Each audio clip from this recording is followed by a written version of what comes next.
जी संगम में हूं निहारिका महेश्वरी। मई 2014 से मई 2015 का वक्त रेत की तरह हाथ से फिसल गया।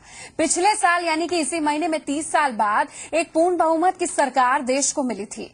अब एक साल बाद बारी है उस सरकार के कामकाज का हिसाब समझने की। कहने वाले कह सकते हैं कि एक साल का वक्त किसी भी सरकार के बारे में नजरिया बनाने के लिए साफ नहीं है, काफी नहीं है। लेकिन एक हकीकत यह भी है कि सरकार के कामकाज की दशा और दिशा समझने के लिए ये वक्त कम भी नहीं होता है। अब सवाल ये कि आखिर इस पड़ताल की शुरुआत हम कहां से करें, तो इसके लिए सबसे मुफीद नाम निकलकर सामने आया है बनारस का, जो प्रधानमंत्री का संसदीय क्षेत्र बनने के बाद से विकास की योजना और घोषणाओं के केंद्र में रहा है।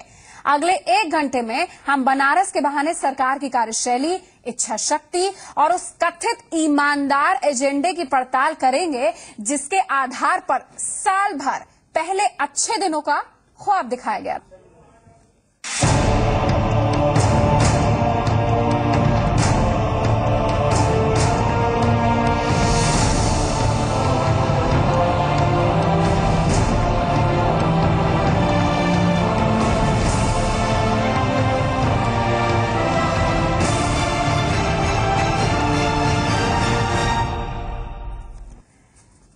छब्बीस मई शाम तकरीबन 6:30 से 7 मुझे याद होगा प्रधानमंत्री का शपथ ग्रहण समारोह था। मैं नरेंद्र दामोदर दास मोदी ईश्वर की शपथ खाकर कितने वायदे किए गए देश से। 26 मई को केंद्र की मोदी सरकार अपना 1 साल पूरा कर रही है। अब 1 साल बाद जहां केंद्र सरकार अपनी उपलब्धियों का बखान करने की रणनीति बनाने में जुटी है, तो वहीं विपक्ष सरकार को नाकाम बताकर घेरने में।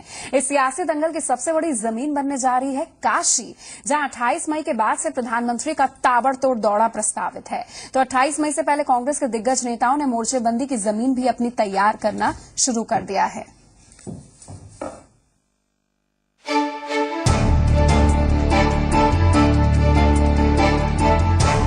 एक साल पहले हुए सियासी दंगल में सबसे ज्यादा सुर्खियां बटोरने वाली काशी एक बार फिर सियासी घमासान की जमीन बनने जा रही है।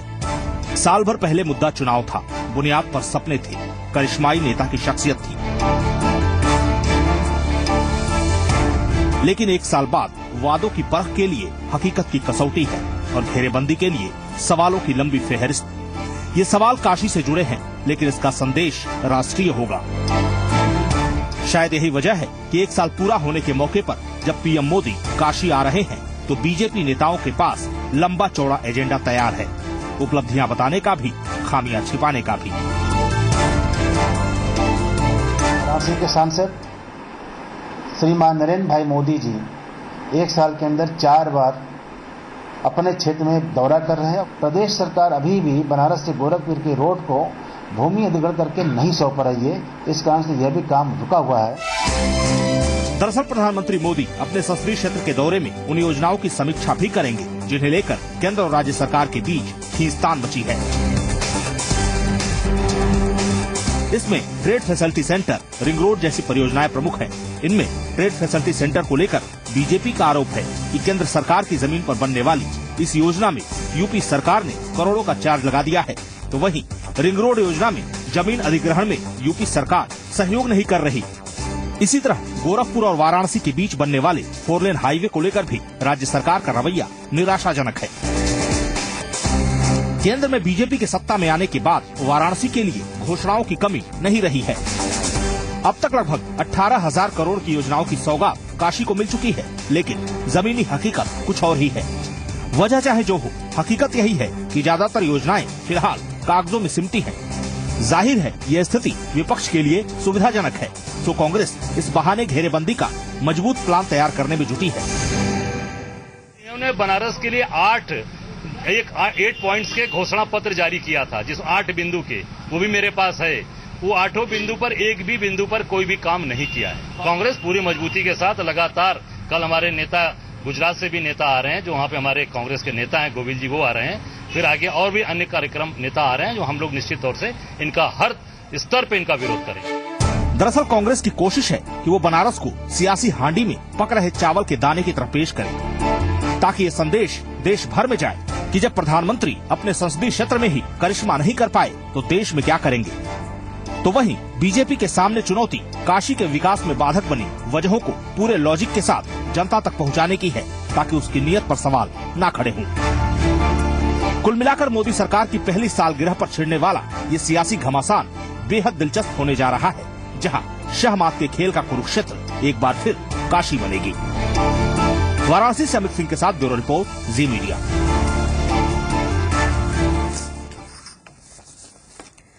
प्रधानमंत्री मोदी ने चुनाव से पहले काशी को विश्व स्तरीय शहर बनाने का, गंगा को स्वच्छ बनाने का और बुनकर और बेरोजगारों के लिए सहूलियतें और रोजगार के वायदे किए थे। हम बनारस कितना बदला है, क्योंकि बनारस को हम केस स्टडी ले रहे हैं। बहुत बड़ी केस स्टडी है नरेंद्र मोदी के विजन को, उनके जो अच्छे दिन है उनके विकास को समझने के लिए। रोजगार के वादे किए, बनारसी साड़ी को विश्व स्तरीय पहचान दिलाना, काशी को हेरिटेज सिटी बनाने जैसे कई वायदे थे। कागजों पर ये देखे गए तो योजनाओं की झड़ी सी लग गई बनारस में, लेकिन जमीन पर हालात ज्यादा बदले नजर नहीं आते। हाँ, एक चीज माननी पड़ेगी कि स्वच्छता अभियान का थोड़ा बहुत असर घाटों पर जरूर नजर आता है, लेकिन शहर में नहीं। सीवर समस्या को दूर करने के लिए अभी तक कोई ठोस पहल नहीं हुई है। जगह जगह मेन होल हैं, जो तमाम वर्किंग क्षेत्र है, रेसिडेंशियल क्षेत्र है, वीआईपी एरिया, सिगरा आप जाकर देखिए, आप कितना परेशान हो जाएंगे। गाड़ी को सिर्फ फर्स्ट गियर में ही चलाना पड़ेगा वहां पर। बनारस शहर को कम से कम 10 कूड़ा निस्तारण प्लांट की जरूरत है, लेकिन एक बना है वो भी बंद है। बुनकरों के लिए हस्तशिल्प कला केंद्र और व्यापार केंद्र की नींव रखी गई, लेकिन अभी तक इनके निर्माण की रफ्तार सुस्त है। बुनकरों के माल की ब्रांडिंग के लिए अभी तक कोई ठोस पहल नहीं हुई है। बिजली के हालात थोड़े सुधरे, लेकिन सिर्फ शहरी इलाकों में, जहां 18 से 20 घंटे बिजली मिल जाती है, लेकिन ग्रामीण इलाकों में हालात अभी भी वैसे ही हैं जैसे पहले थे। अंतिम संस्कार के लिए मुफ्त मोटर बोट की योजना, जल सेवा वाहिनी एक अच्छी पहल है और इस पहल की तारीफ जरूर हो रही है।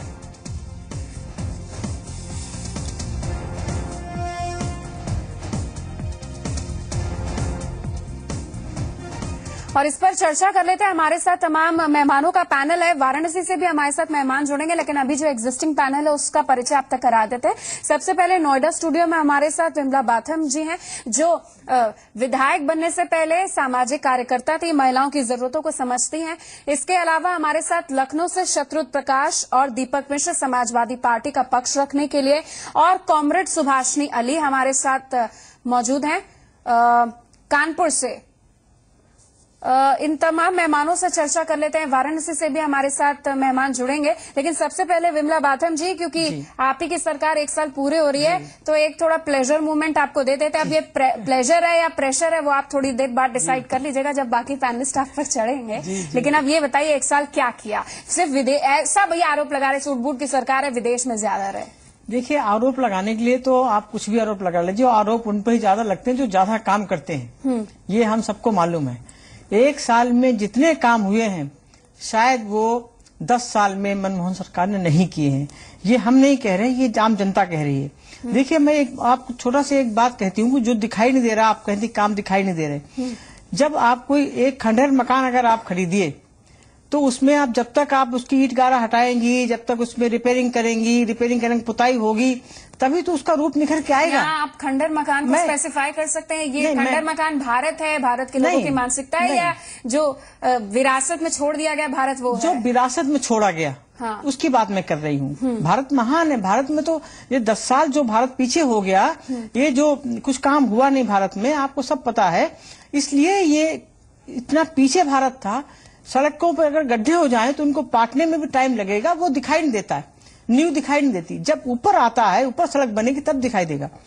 देखिए, हम यूपीए सरकार में 2 किलोमीटर सड़क पर डे बनती थी।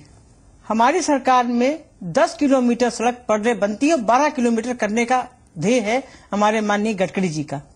ये आप कहीं भी पता कर लें कि ये काम बहुत तेजी से हो रहा है, यानी 5 गुना ज्यादा आप देखिए वो उस पे काम हो रहा है। अभी जो कितनी योजनाएं शुरू की हैं, एक 12 रुपए में 2 लाख का दुर्घटना बीमा, 330 रुपए में आपका ऐसा बीमा जो आपके आजीवन चलेगा, 55 साल की उम्र तक आपको वो मिलेगा।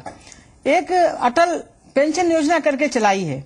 उस अटल पेंशन योजना में अगर 18 साल का बच्चा अपना इंश्योरेंस कराता है तो उसको मात्र 42 रुपए देने पड़ेंगे और 60 साल का जब वो होगा तो 1000 रुपए महीना उसको मिलेगा पेंशन का, मात्र 42 रुपए। ये जो योजनाएं है ना, उनका असर 5 साल बाद हम चर्चा करें तो बेहतर है। नहीं, 5 साल बाद नहीं, अभी देखिए जनधन योजना आप अभी चल रही है। नहीं देखिए, जनधन योजना अभी चल रही है, आप देख रही हैं, और कितने ज्यादा मतलब हजारों लाखों की तादाद में वो खुल चुके हैं। फायदा मिलेगा, उसका फायदा क्यों नहीं? देखिए गैस की सब्सिडी, आदर्श ग्राम योजना भी एक थी, बहुत अच्छी योजना थी, कुछ नहीं हुआ। नहीं, वो चल रही है।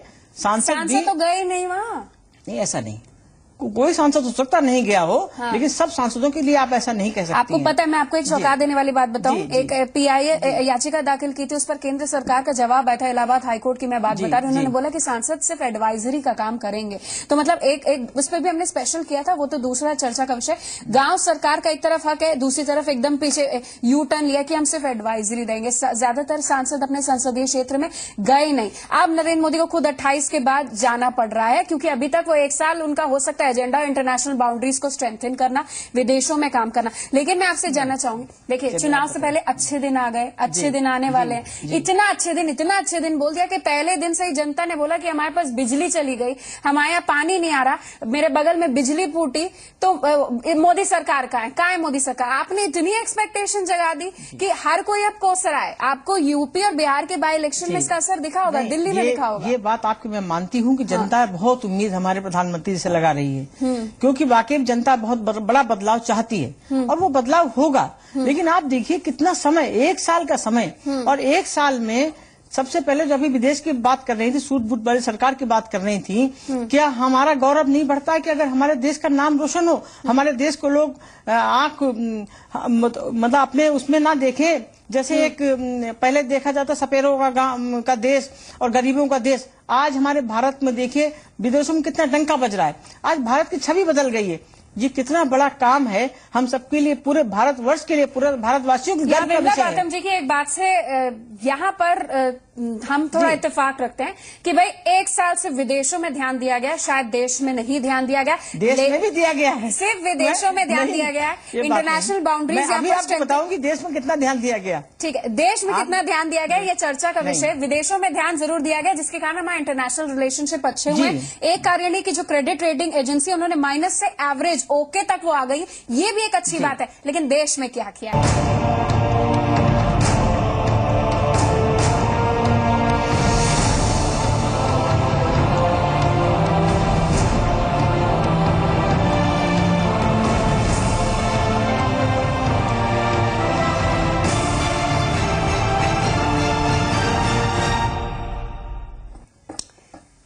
एक साल में क्या खोया है और क्या पाया है, इस पर हम चर्चा कर रहे हैं। हमारे साथ पैनलिस्ट मौजूद है। नोएडा स्टूडियो से बीजेपी नेता और नोएडा से विधायक बिमला बाथम जी हैं, कानपुर से सामाजिक कार्यकर्ता कॉमरेड सुभाषिनी अली, वाराणसी से कांग्रेस नेता मणिशंकर पांडे, लखनऊ से समाजवादी पार्टी के नेता दीपक मिश्र और नेता शत्रुघ्न प्रकाश हैं। ये हमारे मेहमानों का पैनल है, जो अभी तक सब 4 लोग बिमला बाथम जी आपको सुन रहे थे। अब उन 4 लोगों की बोलने की बारी है जी। सबसे पहले हम कॉमरेड सुभाषिनी अली का रुख करते हैं। सुभाषिनी अली जी, सबसे ज्यादा अच्छे दिन को आप भी समझती हैं, बुरे दिन को भी आप समझती हैं, आम लोग आम खास में फर्क क्या होता है वो भी आप समझती हैं। आपको लगता है कि 1 साल भारत आगे बढ़ा है, पीछे हुआ है, क्या हुआ है, आप क्या सोचते हो? देखिए, मेरे हिसाब से तो हम लोग बहुत पीछे चले गए हैं, और उसका मैं कारण दे रही हूँ। मैं इसलिए नहीं कि हम लोग विरोधी पार्टी के लोग हैं। अगर आप देखें कि जो सरकार में है, उन्होंने वादे किस बात के किए थे। उन्होंने कहा था कि नौकरियां बढ़ेंगी, उन्होंने कहा था कि दाम बढ़ोतरी खत्म हो जाएगी, उन्होंने कहा था कि महिलाओं की सुरक्षा बढ़ेगी और चौतरफा विकास होगा। तो क्या हुआ है? पहली बात अगर हम देखें, जब ये सरकार बनी तो इनको वरदान के रूप में तेल के दामों की बहुत बड़ी कमी मिली। अगर वो चाहते तो वो हिंदुस्तान के लोगों को भी डीजल और पेट्रोल के दामों को बहुत कम करके बहुत बड़ा उनका फायदा कर सकते थे। लेकिन ये न करके पूरी तरह से छल किया गया है।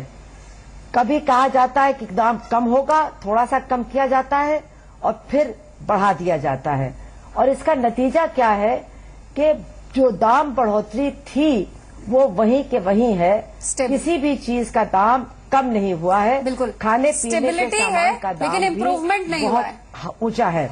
इम्प्रूवमेंट नहीं हुआ है, स्टेबिलिटी है। और पेट्रोल डीजल के दाम तब कम होते हैं जब इलेक्शंस हो जाते हैं, है ना? आपके हिसाब से यही है। अच्छा, अब ये बताइए कि आप लोग उसके बाद फिर बढ़ा दिया जाता है। अच्छा, आप ये कहते हो कि प्रधानमंत्री ज्यादातर विदेश में रहते हैं, आपको नहीं लगता कि क्रेडिट रेटिंग एजेंसी से लेकर विदेशियों की नजर में भारत आगे बढ़ा है कि पीछे ही और चला गया? देखिए, उनको विदेश में रहना अच्छा लगता है, हाँ, वो तो उनकी मर्जी की बात है। अच्छा। लेकिन सवाल ये है कि उनकी जो सरकार की नीतियां हैं उससे जनता का बहुत नुकसान हो रहा है। मैं 3 उदाहरण देना चाहती हूँ सिर्फ।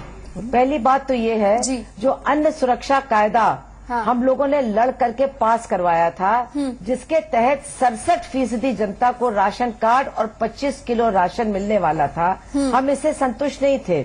लेकिन इस सरकार ने क्या किया है, एक भी नया राशन कार्ड आज तक किसी को मिला नहीं है। अच्छा, उस हिसाब से आज तक राशन किसी को नहीं मिल रहा है। और अब सरकार चाहती है पहले 67% को घटा करके जी अब सारे राशन कार्ड जो है जाए वो सारे नेट पे आ गए हैं।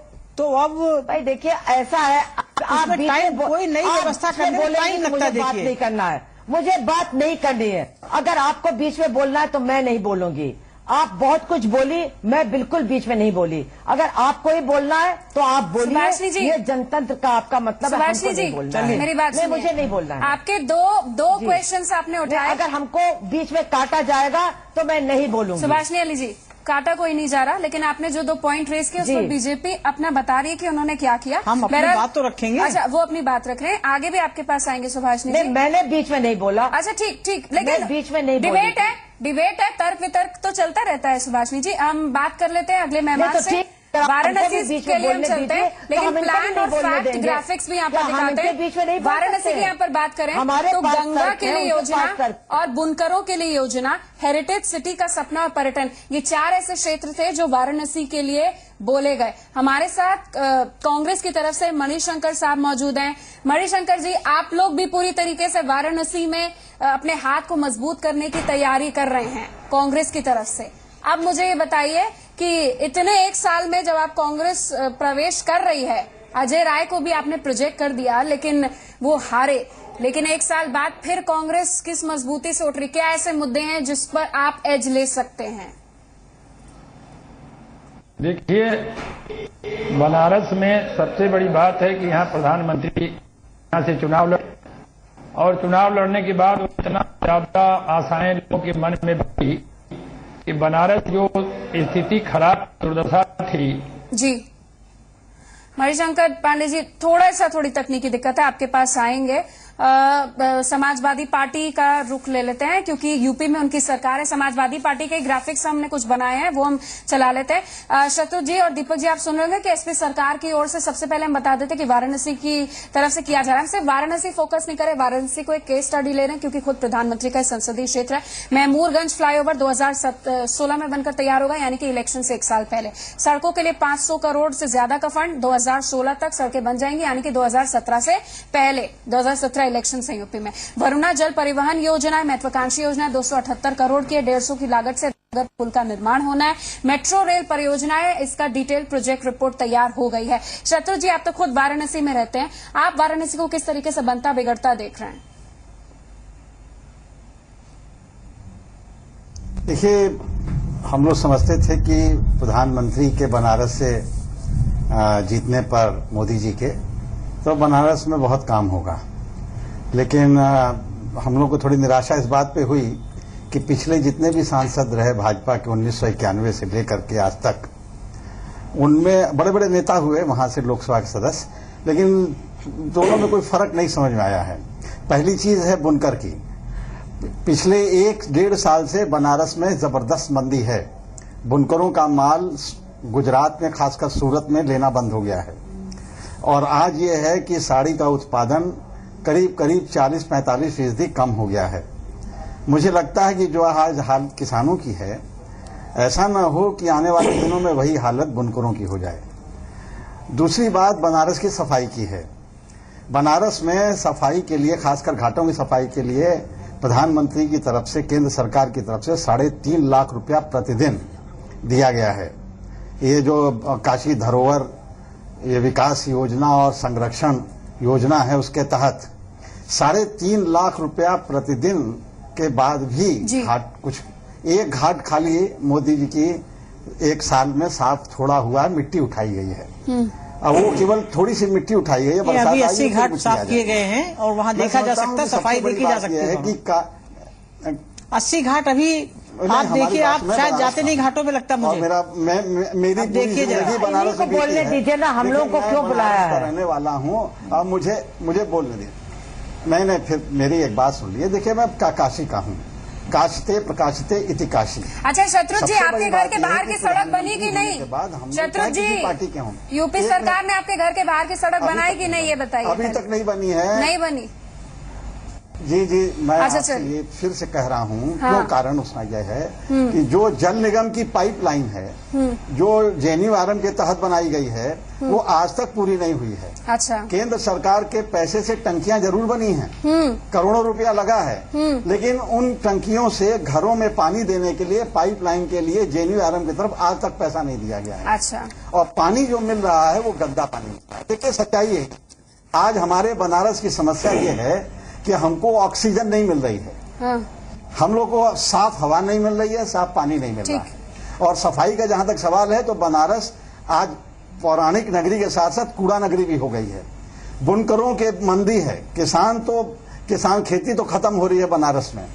देखिए, हम चाहते हैं कि प्रधानमंत्री किसी भी पार्टी के हों, लेकिन काशी का विकास होना चाहिए, उसका पौराणिक स्वरूप रहना है। मैंने एक बात मोदी जी से, प्रधानमंत्री से, उनके सांस्कृतिक मंत्री से कही कि अगर आप वाराणसी को धरोहर स्वरूप विकसित करना है तो काशी विश्वनाथ मंदिर को राष्ट्रीय धरोहर घोषित करें। काशी के लिए बहुत सारे दावे यहाँ पर किए गए थे कि इसको हेरिटेज सिटी बनाया जाएगा, 4 वेदों के रूप में शक्ल दी जाएगी। शत्रुघ्न प्रकाश खुद वाराणसी के हैं, वो बता रहे हैं दट, लेकिन एक पॉलिटिकल पार्टी से भी नहीं। काशी के लिए वास्तव में बहुत सारी योजनाएं हैं, लेकिन मूल रूप आने में देखिए समय लगता है। ठीक है, समय लगता है, लेकिन शत्रुघ्न जी यहाँ पर बात यह कि आपने सारी बात बोल दी कि केंद्र सरकार ने नहीं किया, राज्य सरकार ने क्या किया। हमने अच्छी बातें भी बताई कि राज्य सरकार क्या कर रही है, राज्य सरकार ने क्या किया, क्योंकि प्रधानमंत्री और हो या मुख्यमंत्री, अगर संघीय ढांचे का सम्मान नहीं होगा तो क्षेत्र अपने आप में बदहाल हो जाएगा। दीपक मिश्रा हमारे साथ मौजूद है।